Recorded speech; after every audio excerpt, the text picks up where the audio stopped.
Hi students, welcome to our channel H excellence in commerce by Mansi Javeri. So आज हम कल का लास्ट पेपर नंबर 6 उसमें सेक्शन बी जो है वो सॉल्व करने वाले हैं। सो क्वेश्चन नंबर 16 से स्टार्ट करेंगे। Name the important basic test of index number.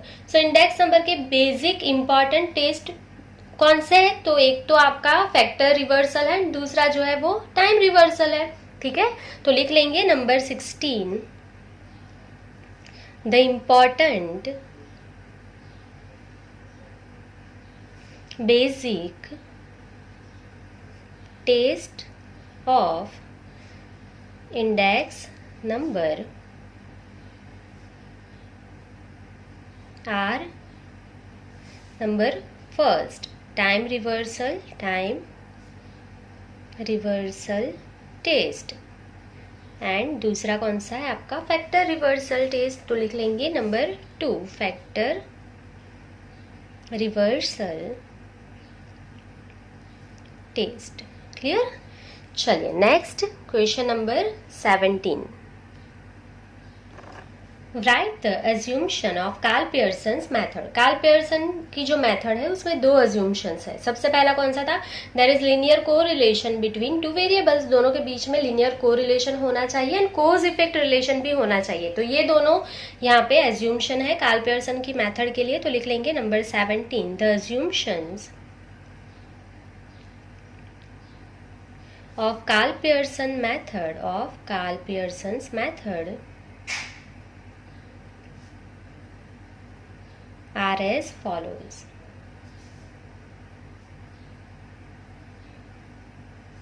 So सबसे पहला कौन सा assumption है? There is linear correlation between two variables and second कौन सा है? There is cause effect relation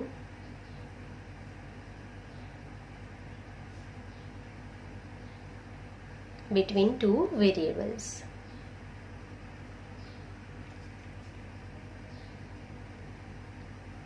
चलिए, सो सबसे पहला there is linear correlation between two variable and दूसरा दोनों के बीच में कोज इफेक्ट का रिलेशन होना चाहिए। क्लियर? तो यहाँ पे आपका क्वेश्चन नंबर 17 कंप्लीट हो गया। अभी नेक्स्ट क्वेश्चन देखेंगे। Question number 18 give the name of a method to obtain the best fitted regression line. So हम कौन से मेथड का यूज करते हैं? Method of least square. तो लिख लेंगे number 18 the method to obtain the best fitted regression line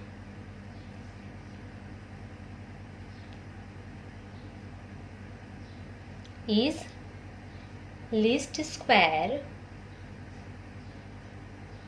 method.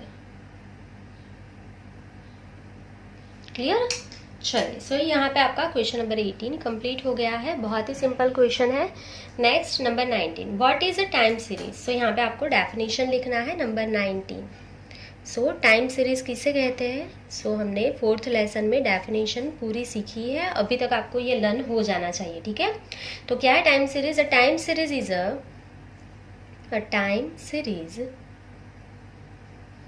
Is a set of observation taken at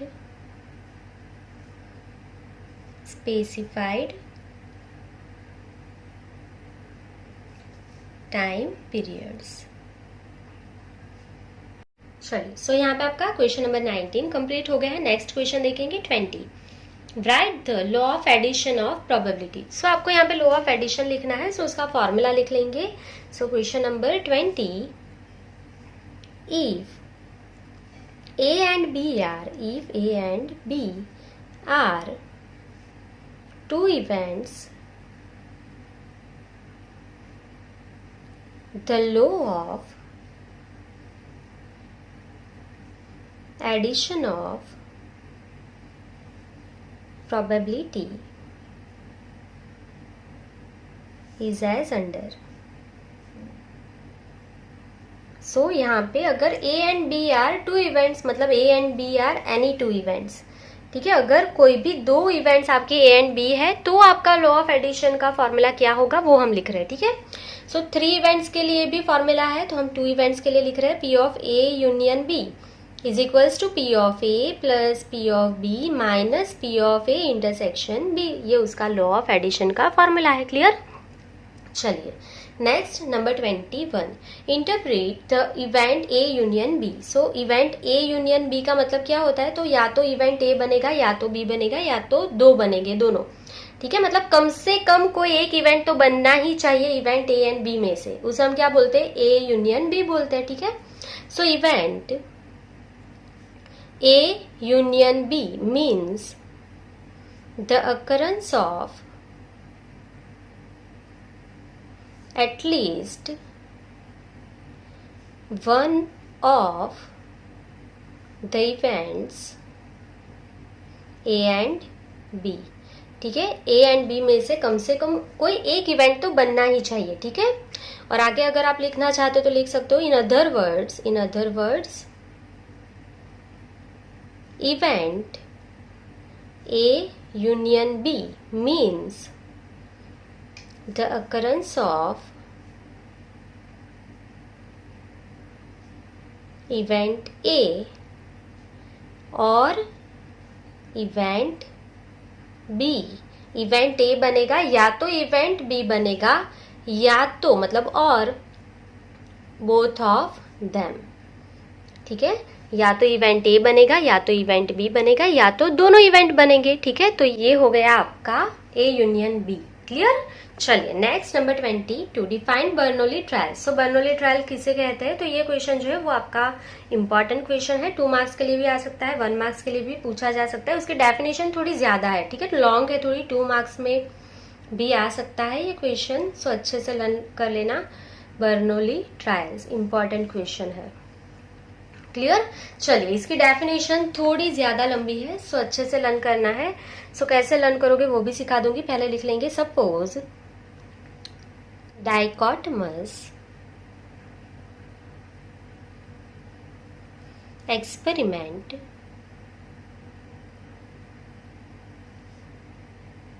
with only 2 outcomes, success S and failure F, is repeated n time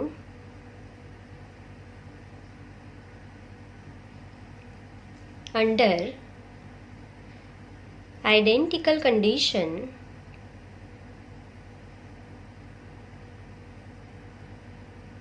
and in each trial probability of success S is P of 0 is less than P is less than 1 is constant.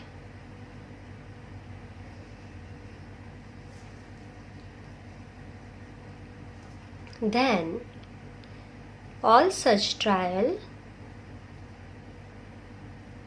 are called Bernoulli trials.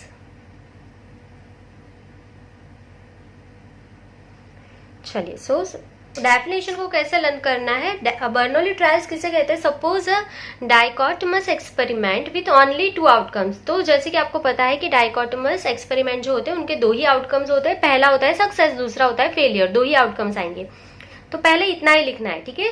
Suppose dichotomous experiment with only 2 outcomes, success S and failure F. अभी उसको क्या करना है, ये जो आपके experiment है उनको आपको एन टाइम रिपीट करना है, ठीक है। So is repeated N times under identical condition, ठीक है। ये आप यहां तक लर्न करोगे। दूसरी चीज, फिर तीसरी बार आपको क्या लिखना है, थर्ड स्टेप में, and in each trial probability of success, आपको सक्सेस मिलेगी, उसका आंसर क्या होगा, 0 से 1 के बीच में ही आएगा। So P is between 0 and 1 is constant, ये आपका कांस्टेंट रहेगा. सो देन लास्ट आपका then all such trials are called Bernoulli trials. तो आप बोलते हो ना कि आपको डेफिनेशन लर्न नहीं होती है, बहुत बड़ी बड़ी होती है, तो आप उसके पार्ट बना लो. ठीक है, देखो पार्ट बनाने से डेफिनेशन बहुत अच्छे से लर्न हो जाएगी, मिस्टेक भी नहीं होगी, कोई एक भी फिर यहाँ पे स्किप भी नहीं होगा. क्लियर. चलिए, तो यहाँ पे आपका 22 नंबर तक कंप्लीट हो गया है. नेक्स्ट पेज पे जाएंगे. Question number 23. When will the binomial probability distribution become a symmetrical distribution? So binomial probability distribution जो है वो symmetrical कब बनता है? जब p 1/2 होता है तब बनता है ना. चलिए, सो आंसर लिख लेंगे, बहुत ही सिंपल है. इन binomial probability distribution, in binomial probability distribution,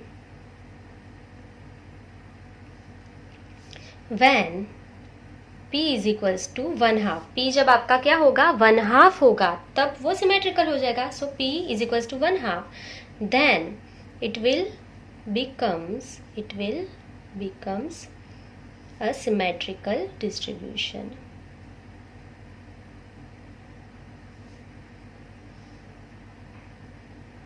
चलिए, next number 24. What is the total area under the normal curve to the left hand side of perpendicular line at z is equals to 0? So आपको क्या पूछा है कि ये जो आपका normal distribution का कर्व होता है ना, उसमें ये जो आपकी परपेंडिकुलर लाइन होती है z इज इक्वल्स टू 0, उससे आपका लेफ्ट हैंड साइड का एरिया, ये वाला एरिया जो है वो कितना होता है.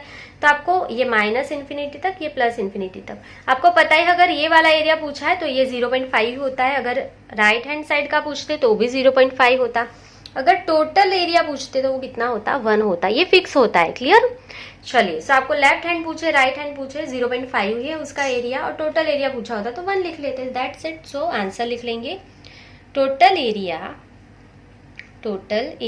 Under the normal curve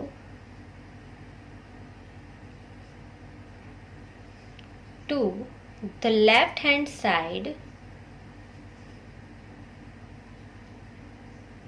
of perpendicular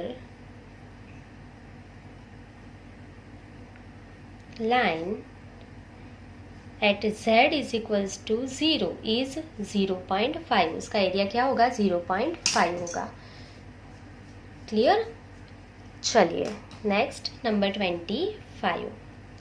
For a normal distribution, the estimated value of quartile deviation is 14. Quartile deviation दे दिया है 14. QD is equals to 14. Find the value of its standard deviation. आपको find करना है standard deviation. So standard deviation मतलब sigma find करना है. So quartile deviation आपके पास available है, so उसका फॉर्मूला लिख लेंगे सिर्फ यहाँ पे. So QD is equals to QD quartile deviation is equals to 2 divided by 3 sigma. Therefore quartile deviation के प्लेस पे क्या लिख दो, 14. So 14 इंटू ये 3 डिवाइड में, ऊपर मल्टीप्लाई में जाएगा, ये 2 मल्टीप्लाई में डिवाइड में आ जाएगा, is equals to sigma. So therefore sigma is equals to 21. So that's it. ये आपका कंप्लीट हो गया क्वेश्चन नंबर 25. क्लियर. चलिए, next question number 26. What percentage of area is covered under the normal curve within the range mu minus 2 sigma mu plus 2 sigma? तो ये area मैं आपको पहले ही सिखा चुकी हूँ. अगर आपने MCQ वाले वीडियोस नहीं देखे हैं तो वो देख लो, ताकि आपको एरिया कैसे लर्न करना है वो पता चल जाए. आपको यहाँ पे म्यू प्लस और माइनस 2 सिग्मा के परसेंटेज पूछे हैं, तो आंसर क्या आएगा 9545. ठीक है, ये एरिया क्या है 0.9545. परसेंटेज में पूछा है तो क्या लिखेंगे 95.45%. Clear.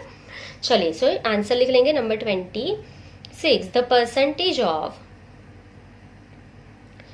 Percentage of area under the normal curve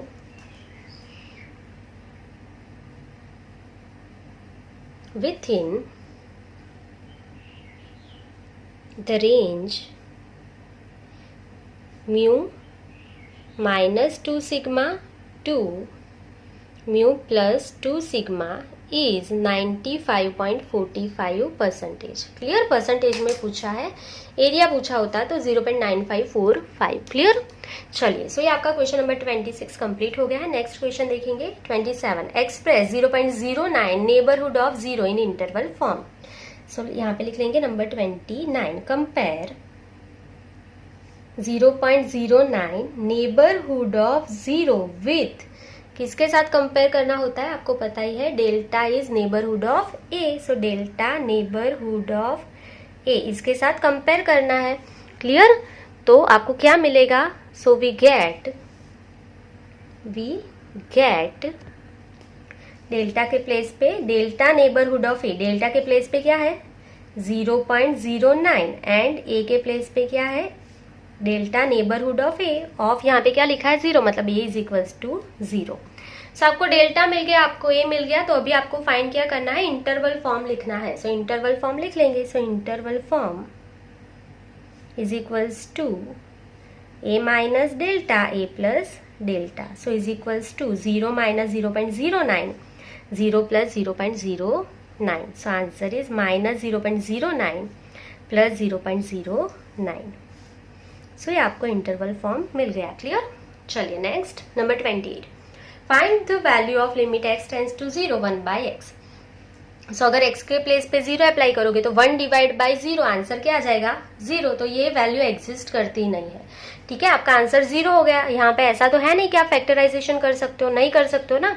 तो 1 डिवाइड बाई 0, आंसर इज 0, तो ये वैल्यू एग्जिस्ट नहीं करती है। So number 28, limit x tends to 0 1/x does not exist. Clear? क्योंकि आंसर उसका क्या हो गया 0 हो गया है। क्लियर? चलिए next number 29। In which problems is differentiation use. Differentiation कौन सी प्रॉब्लम में यूज होता है, कब कब आप उसका यूज कर सकते हो, वो पूछा है। सो आंसर लिख लेंगे यहाँ पे, डिफरेंशिएशन